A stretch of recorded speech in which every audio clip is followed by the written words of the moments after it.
You know, I know what we're doing. It's very important out there, and it's very informational to people. But I never thought one day I'll walk in a room somewhere and then someone will identify me, because I was just having a conversation. I was at the bargaining council somewhere in Mpumalanga about a week or so ago. So I talked to a colleague there, and then a commissioner walks in and say, "Chaile time." Then I'm like, he's like, I could recognize your voice. I'm like, wow. I wondered where that's going to happen. I get people in the marketplace, but I've never had a commissioner telling me, but I've always thought to myself, yeah, it was it's going to come, but now it happened with you. It was so impressive. Hello, and welcome to this week's episode of Chaile Time. Toby, welcome. Tsepo, welcome, thank you. How you been? Good to see you. Good to see you too. Busy, having a tough time with all the incapacity issues running in. Oh, are you done now with the compliance now? The compliance. Did the rain stop now? No, actually, well, is the storm over? Well, there are different kinds of compliance. So the compliance with complying with minimum wages and BCA requirements, that seems to calm down a bit, but now it's still the illegal foreigner. We're submitting a lot of verifications, and you know what? 99% of those documents come down. They are fake. I'm telling you now. If you have foreign nationals in your company, most of them, their documents are fake. Yeah. I'm telling you. And yourself? No, I'm good. When I was in Mpumalanga, I managed to settle. I think I settled for like 2 months. And didn't you just mention now that was why we were laughing when we started now? Didn't you say that the commissioner there recognized you from Chaile Town? Yeah. That's where the commissioner recognized me. That's where, But it was, not to steal your show, ne? Just to brief something. Yeah, your show. Today it's your show. Not to steal your show, but just a quick one. You prepare bundles for like 400 pages, a bundle, and then you don't sleep at night, you prepare your witnesses, and then you get ready for arbitration, and you go there guns blazing, and then when you get there, there's one technicality that throws your case off. Yeah, there's no such thing as a fail-safe, guaranteed outcome arbitration. I'm telling you. And you know what? Now, don't try to read a commissioner. Oh, I'm telling you, I've sat in cases. Even now, the recent one, we lost one. It goes well, man. Yes. And the employee and the commissioner ends up fighting. And you think, in the bag, only to lose. It will amaze you. It amazes you. Like I said, I don't want to steal your show. What are we talking about today? Okay, today, I'm going to throw a spin here on dismissal procedures. So in the market, hold on. I've got a bit of a technical complication here of my... There you go, my mic disappeared. But anyway, so after what this is now, I'm probably in IR now for 20 years now, and this is typically the language of an employer when it comes to dismissal. How do I get rid of this employee because he's sick and he does not come to work a lot? Oh, there's incapacity process. We're going to use incapacity process to get rid of this person. Or a person committed misconduct. How can I get rid of the person? Oh, you must follow the misconduct process. Oh, we're not making money, so how are we going to get rid of the staff? We are going to follow the Section 189 process. So the dismissal procedures in the LRA and the Code of Good Practice are seen as tools to facilitate the dismissal. And Tsepo, that's actually the incorrect focus. What do you mean? Those procedures are actually there to facilitate and to remedy a problem, not to dismiss. Yes, these are the procedures that ultimately may lead to a dismissal. But what people don't understand, and I'm speaking to employers now, okay, and HR managers and business owners and so, the LRA procedures are actually engineered in a way to help fix a problem, not primarily to dismiss. If you look at Section 197, transfer of a business as a going concern, it provides that contracts of employment must be transferred on material the same terms and conditions of employment. Why is that? What do you think? Why is that? Why, if you buy a business, the staff comes over to the new company? They're not now automatically dismissed or terminated. Why do they come over to the new company on similar terms and conditions of employment that existed before? On layman's term, I would think it's always best to keep the people who knows and understand the business. You're giving away my show now. You're not supposed to say that one. That one is my answer. You asked me a question. You asked me a question and I answered. And I even said... You're giving the correct answer now. You see, the problem is in the workplace. People think 197 is drafted or designed in such a way to create job security. It is that too. But what people often overlook is that it's also engineered for a business to be sustainable. Yes. So when you take the staff over, that the business can operate. Imagine all the staff disappear. I mean, imagine you buy a company, you buy a small business, there's 10 staff, and suddenly your first day of office, there's no staff, they're all gone. Then you have a problem. Then you have a problem in the business stand. Yeah. So that process, 50% of it is to help you as a business owner to run the business and, to find your feet in this new venture you have. But the other procedures, we're going to focus on retrenchment. But if you look at incapacity, for instance, a poor soul is sick and it's been absent quite a lot. Now the employer say, we need to dismiss this guy. Oh, but we must do incapacity process.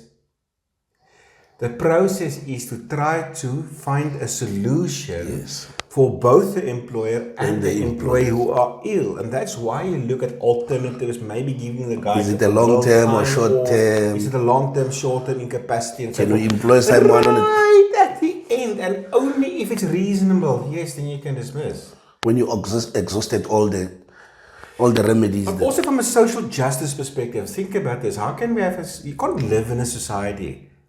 God forbid, the moment you're pregnant, you're fired, Well, that's a different conversation. I'm not talking about that today. No, but we spoke about it We spoke about that some already. time ago, yeah. There's certain things in the workplace that happens now, it's just the end of your life, I'm telling you.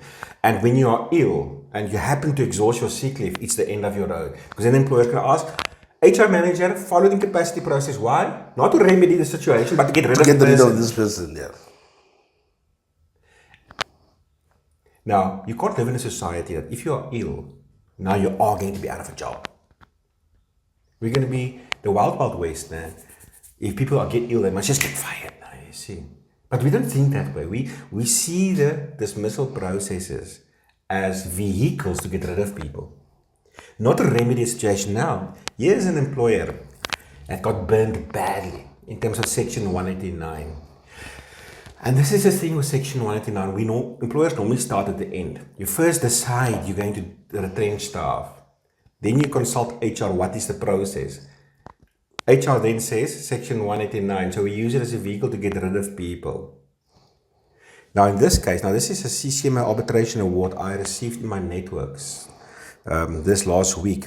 It's Sandre Nell versus LMA Plus. Now, I understand that this award is currently filed on a review at the Labour Court. So, my purpose here is not to say whether the commissioner is right or wrong, or whether the applicant or the respondent is right or wrong. I understand this is open for a review, but I'm just highlighting as it stands here in the arbitration award, and we take it from there.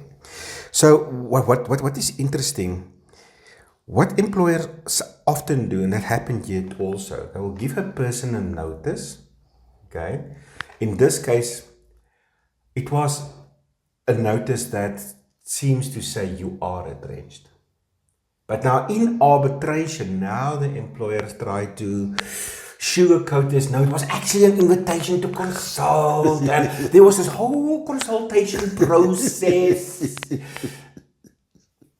But the key to a retrenchment is, you must remember this phrase, bona fide. It's a good faith process. The retrenchment process, if you want to do it right, the foundation is it must be a good faith process. It's not a vehicle to get rid of people, because that's when you start to make mistakes. So this employer gave the applicant the following letter. Dear Sandre, We regret to inform you that due to recent changes in the company's operational requirements, your position with the company has been declared redundant. In accordance with Section 189 of the LRA, we are issuing you a retrenchment notice. Now remember Section 189 states, subsection 3, that you must send an invitation to consult notice. Yeah. It doesn't say you are retrenched. Yeah, this one is straightforward. Okay. The company thoroughly explored potential alternative positions that align with your skills in an effort to retain your employment. Unfortunately, we have not identified the suitable alternative position for you. We herewith invite you to put forward any proposals that we might not have considered in order to retain your employment. If you have any proposals, you are requested to present them to the Group HR Manager by no later than 26 April 2024. The selection criteria that were applied was LIFO, that is last in, first out. In terms of the BCA, you will be entitled to the following payments subject to statutory deductions such as PAYE and UIF. 1, notice paid and leave pay, severance pay, and then they give the total amount of money. You will not be required to work your notice. Now, was this an invitation to consult? Because it does say, please make suggestions or recommendations, whatever. But it also say you are cooked. You see, sometimes I'm thinking, I'm listening to that, I'm thinking that sometimes English can get you into trouble. Eh? How you put words can get you into trouble. How you articulate. Yeah, but Tsepo, don't forget the words bona fide. Yes. Because you can make a mistake. You can screw up with the way you write a document. Yes. But show us, and in this case, show us the minutes of all the consults you had. Because to me, this sounds like the final. Now you sit there and say, but there was a consultation process. We didn't frame it correctly in the letter, Mr. Commissioner. Okay, that's understandable. Show me the minutes of all the consultations you had. Now, what this person also did wrong is the respondent's representative. I cannot remember if it's he or she. The person read a response. Your credibility as a witness is out of the door right there. You can't read responses, man. That commissioner wants to see if you are the real thing, man. If you are legitimate. You must look the commissioner in the eyes and say, Mr. Commissioner, on this day you did the following. Don't be educated by what your boss wrote you on a piece of statement so you can be politically correct, you see. Because you're going to get in crap with bona fide. You can read the statement, but show me the money, honey. Show me the consultations you had. And show me the substance as to why you did or did not accept certain recommendations made by the applicant. There's this comrade I engage with a lot. And I think also today in my next appointment, I think I'm going to engage with him. He likes to use the word appetite. Do you have an appetite? So to me, this letter, they didn't have an appetite to consult. But Tsepo, my view is how to correctly use the Section 189 process. It's to facilitate a certain question the company may have. Maybe we're not making money or we're not being profitable enough, we're not sustainable, or we need to restructure, whatever the case may be.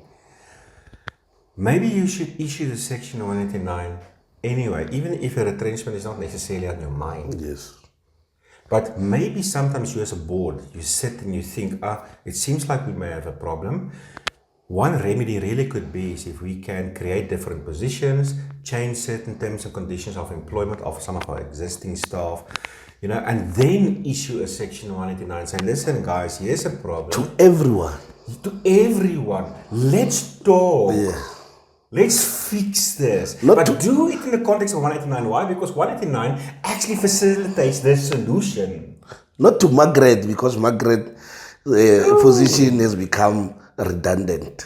This person this letter say we've already explored alternatives, but we didn't engage you in this exploration of alternatives. Maybe you should give the we shouldn't be afraid of a 189 letter. I understand employers don't want to create havoc and chaos in the workplace because it can be a very nerve-wracking exercise. But the reality of the matter is 189 can be a tool to fix things. So you sit and you give a 189 and say, listen people, we're not even thinking of retrenchment, we're thinking of fixing this problem. What about if we cut some jobs and create some new positions, or maybe just we change the flavor of the positions in terms of your terms and conditions. Will you guys agree to a contract amendment? Will you guys agree maybe to a salary cut, And that is the purpose of Section 189. Yes. Actually to facilitate and to remedy a certain problem. Very fortunately for an employer then is, if it does not work out, you've already started a very strong process, a bona fide process, and then yes, you can retrench. But the point of my message is, we don't look at the dismissal procedures as a vehicle to remedy certain situations. We see it as an easy way out, and this actually came out here also in this award. We see it as a tool to find to get rid of people. Let's read what this commissioner said here. This is now the commissioner. I'm opposing a remedy. He found the retrenchment to be procedurally and substantively unfair. In essence, the procedure he just basically came down to, he believed it was just window dressing. It was just a tool to get rid of the person, okay? I'm opposing a remedy. I must strive to demonstrate my displeasure with the respondent's conduct in the manner in which the applicant was dismissed. I have no doubt that compensation would be the only appropriate remedy to impose. However, I will exercise my discretion and impose the highest amount I can in law. In fact, this is a matter where, if my powers as a commissioner extended to more, I would have ordered more. The company is lucky they limited to 12 months. Okay. However, my powers are only limited to 12 months compensation. Thus, the respondent should be ordered to compensate the applicant. I'm not going to say the amounts, but it comes to 12 months of compensation. But I'm telling you, if the law didn't say 12 months maximum, I wonder how much it would have been. Because in this case, it wasn't a bona fide process. Yeah. It was just an employer trying to use a 189 process to get rid of a person, and there was no real consultation. Quick. It wasn't real, man. Quick. I know that quick. This person, quick. They've made up their minds already. Yes. I just used 189 as a tool. 189, incapacity process, even Schedule 8, subsection 4, misconduct, disciplinary hearing, Section 197, transfers of going concerns. These processes now, all there to solve a problem. And we should actually use it as a tool, man, to fix problems. But remember, like I always say, zeros. Employers, focus on your zeros. Let us do the job for you. So, Chepo, that is it. So, hopefully, we have some influence on people. Employers, use the processes in the correct way. Because if we don't, don't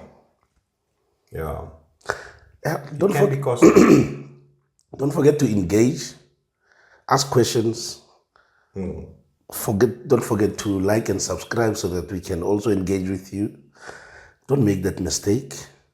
Focus on the zeros. We'll do the rest. That's why we are here every week to make sure that, when we started Chaile time, I used to every week emphasize it. To tackle and talk about the do's and don'ts. This is one of those do's and don'ts at the workplace that you must be careful. I don't think that people always understand, because we don't really use this platform to advertise our services. So some people may think we only sit here and entertain them from a labor law perspective, but we're actually a labor law firm. So if you actually do need assistance or just want to have a consult or talk, about certain challenges you may have in the workplace, and no, we are not against employers, okay? We're also not against employees. We're not against anybody, okay? So we just tell as we see. Sometimes, and you can speak, I'll compare this always also, sometimes, labor specialists or practitioners, they will bite their nails like, why is the employer like this, or why is that person like this? This is the platform where we created for ourselves to actually vent and say, why are you like that? That doesn't mean we're against you. Our job is to smile and be professional and solve your problems. 100%. But here we tell the truth. Yeah, no, here we tell the truth. Yeah, we say this. This is the good platform. Tell your friend of a friend that hasn't seen us to also follow and check what we're doing here. It's really proper. Anyway, that's it. Thank you for watching. See you next See you time. next week. Press that Bye. subscribe button there somewhere. There somewhere.